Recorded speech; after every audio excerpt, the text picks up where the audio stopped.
اپنے تمام اعمال کا جائزہ لے کر اپنا محاسبہ کرے اور خود سے مخاطب ہو، خود کو ایڈریس کرے، تنہائی میں کوئی 5 منٹ خود کو دے کر خود سے پوچھے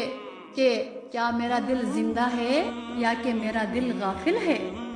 یا اللہ پاک کی رضا کوئی بھی میں کام کرتا ہوں یا میں کرتی ہوں، کیا اس میں مجھے اللہ کی رضا چاہیے یا کہ دنیا کی فکروں کا میرے اوپر حملہ ہے، اور رمضان کو پانے کی طلب میرے دل میں ہے یا اس کے لیے دعا ہوتی ہے کہ نہیں ہوتی، کیونکہ ہمارے بڑوں کے بارے میں آتا ہے کہ وہ 6 مہینے رمضان کو پانے کی، رمضان سے ملنے کی دعائیں کرتے تھے، اور پھر رمضان المبارک کے بعد 6 مہینے اس دعا پر گزارتے تھے کہ یا اللہ ہمارے رمضان کو قبول فرمانا، یا اللہ ہمارے رمضان کو قبول فرمانا۔ تو اس لیے کیا رمضان المبارک کو پانے کی دعا ہے، اور ہمارے اور آپ کے آقا محمد الرسول اللہ صلی اللہ علیہ وسلم 2 مہینے پہلے، شعبان سے پہلے رجب کے مہینے میں یہ دعا مانگا کرتے تھے کہ اللہم بارک لنا فی رجب و شعبان وبلغنا رمضان، اللہ ہمارے رجب میں، ہمارے شعبان میں اتنی برکتیں عطا فرما ہماری زندگی میں، ہمارے اعمال کے ہم رمضان کو دیکھ سکیں، ہم رمضان کو پا سکیں۔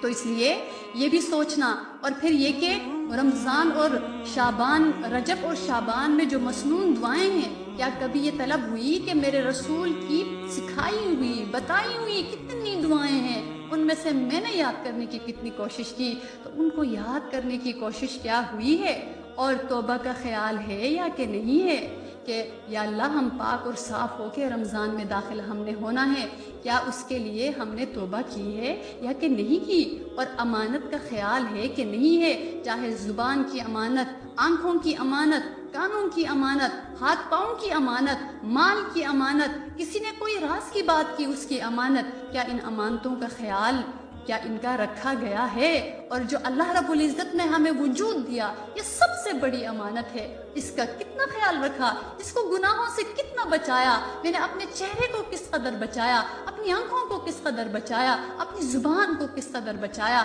کیا اس کی کبھی فکر ہوئی ہے، کبھی اس کی طلب ہوئی ہے کہ ہم اپنے باغ کو سجاتے ہیں، ہم پودوں کی کٹنگ کرتے ہیں، ان کی سجاوٹ کا خیال رکھتے ہیں، لوگ ہمارے دل گھر میں آئیں گے، ان کو خوشی ہوگی اور ان کو اچھا محسوس ہوگا کہ ہمارا گھر خوبصورت ہے، تو کیا کبھی یہ غور کیا یہ جسم کل قبر میں اللہ کے سامنے پیش ہونے کے لیے جائے گا، کیا میری آنکھیں، میرے کان، میری زبان، میرا جسم اس قابل ہے کہ کل جب میں اللہ رب العزت کے سامنے حاضر ہو جاؤں گی، اللہ مجھے دے کر مسکرائیں گے کہ یہ بندہ دو عالم میں خفا میرے لیے ہے، یہ بندہ دو عالم میں خفا میرے لیے تھا۔